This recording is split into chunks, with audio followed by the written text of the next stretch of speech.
clair de lune intellectuelle. Ma pensée couleur de lumière lointaine, du fond de quelque crypte aux vagues profondeurs. Elle a l'éclat parfois des subtiles verdeurs, un golfe où le soleil abaisse ses antennes.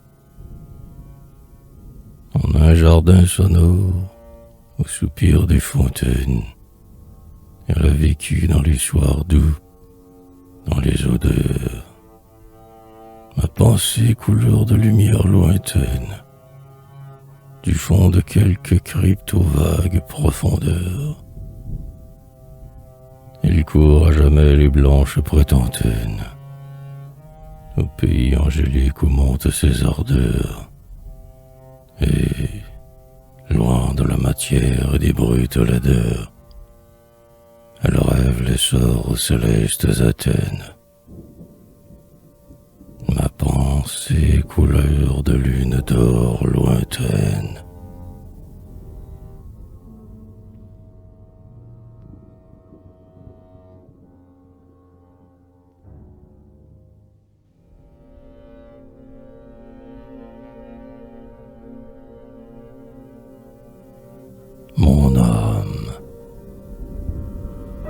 Mon âme a la candeur d'une chose étiolée, d'une neige de février. Ah, retournons au seuil de l'enfance en allée, viens t'en prier.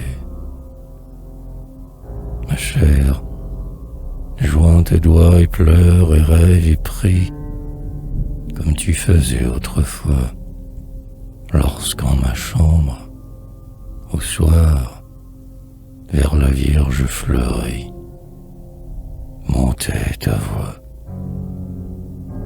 Ah, fatalité d'être une âme candide, dans ce monde menteur, flétri, blasé, pervers, d'avoir une âme ainsi qu'une neige aux hivers, que jamais ne suia la volupté sordide,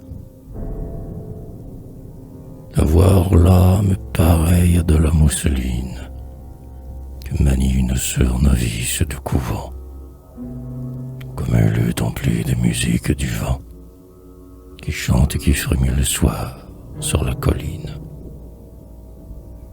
D'avoir une âme douce et mystiquement tendre, et cependant, toujours, de tous les maux souffrir, dans le regret de vivre et l'effroi de mourir, et d'espérer, de croire,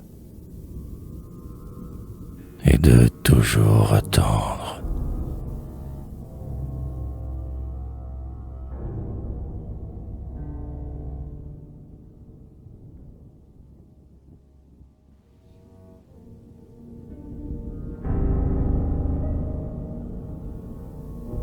Le vaisseau d'or. Ce fut un grand vaisseau taillé dans l'or massif. Ses mâts touchaient l'azur sur des mers inconnues. La cyprine d'amour, cheveux épars, chair nue, s'étalait à sa proue au soleil excessif. Mais il vint d'une nuit frapper le grand écueil, dans l'océan trompeur où chantait la sirène. Et le naufrage horrible inclina sa carène aux profondeurs du gouffre, immuable cercueil. Ce fut d'un vaisseau d'or, dont les flancs diaphanes révélaient des trésors que les marins profanes, dégoût, haine et névrose, entre eux ont disputé. Que reste-t-il de lui dans la tempête brève? Qu'est devenu mon cœur, navire déserté? Hélas, il a sombré dans l'abîme du rêve.